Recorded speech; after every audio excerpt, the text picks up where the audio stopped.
Ada and Ami had their yells. He was not aware of what had happened to the girls. When he finally returned and found that both girls had yells, he immediately went to the market and bought some ointment. When he returned to the house, he gave the ointment to Mama Ngozi and showed her how they were to be used.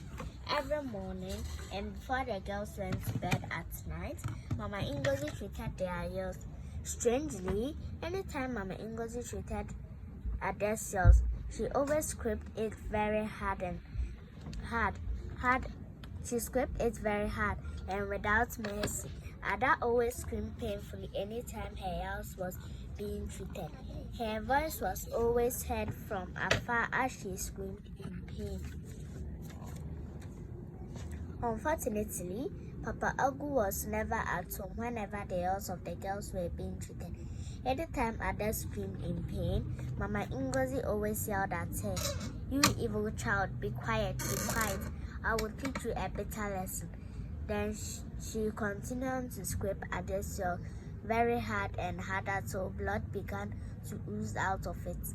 Surprisingly, anytime it was Ami's turn to have her yells treated, Mama Ngozi did so with cold water and a soft towel. She never scraped Ami's yells as she did to others.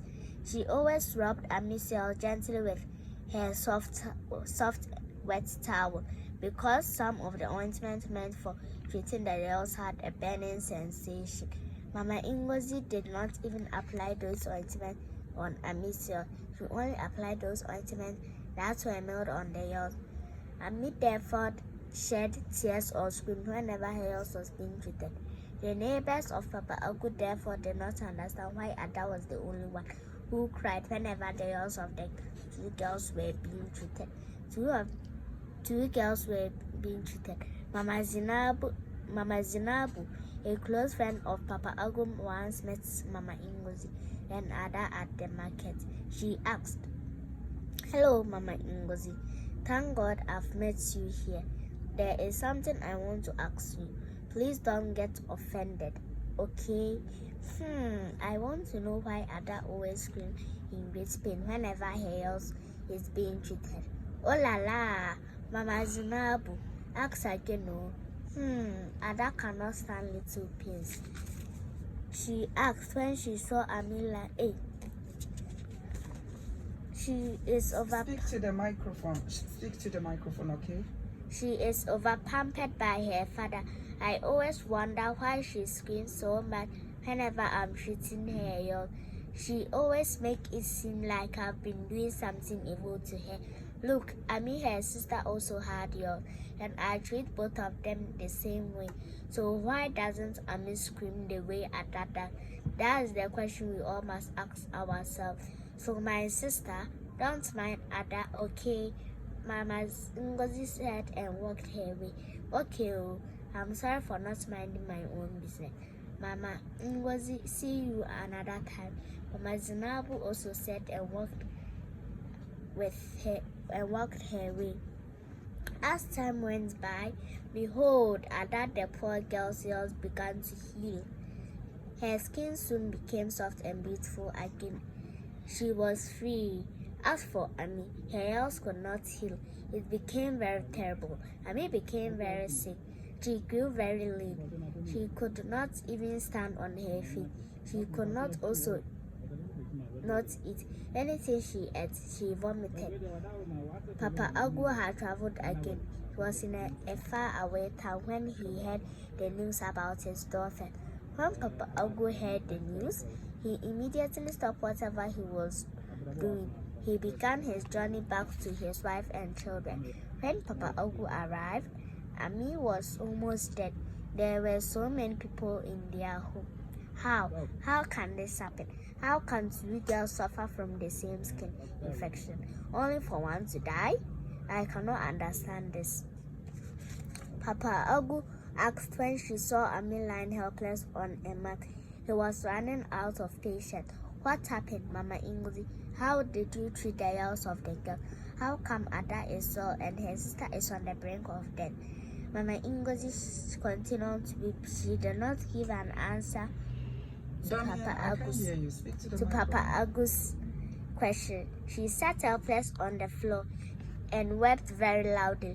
When Ami saw Papa Agu's streams of tears began to flow down her cheeks, Ami asked the woman taking care of her to excuse her so that she could have a word with her father. When Papa Agu and Ami were finally left alone, Ami tried so hard to tell Papa Agu about the cause of her sickness. She was so much in pain. She spoke very slowly as Papa Agu listened. Papa, it's all the fault of Mother. Ami whispered into the ears of Papa Agu. Unfortunately, before Papa Agu could ask any more questions, Ami's head fell back on the pillow. She became lifeless. She died in Papa Agu's arm. There was a sudden silence in the house when Ami died. Mama Ngozi screamed so loudly when she saw Ami's dead body. The next moment, it was as if Mama Ngozi was going mad. She could not imagine how callous she had been. She had ended up losing someone very dear to her out of her wickedness. She began to tell how wicked she had been to her own self. She told Papa Agu and the people gathered in their house about how bad she wanted to punish Ada for infecting her daughter with yours. She cried, "Ow, ow, I've been a very bad person. Please find a place in your heart to forgive me. I thought I was being wicked to the child of another woman. Little did I know that I will end up killing my own daughter. Please forgive me. It will never happen again." The people were so surprised to hear what Mama Ngozi said. Mama Zinabu and some of the elderly women around began to attack her. Wicked woman, you deserve no mercy." The rest of the people joined in to hoot at her. Papa Agu did not know what to say next. He sent for his guitar and gave Ada a flute. Papa Agu and Ada began to play a very sad tune. Both of them wept as they played along.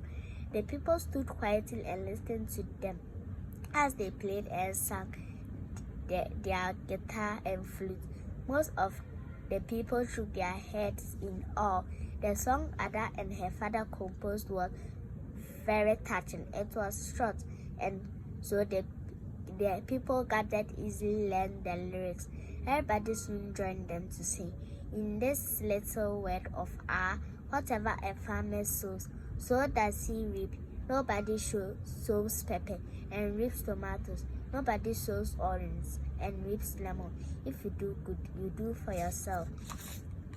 And if you do bad, you do for yourself. The end. The end indeed. Thank you very much. That was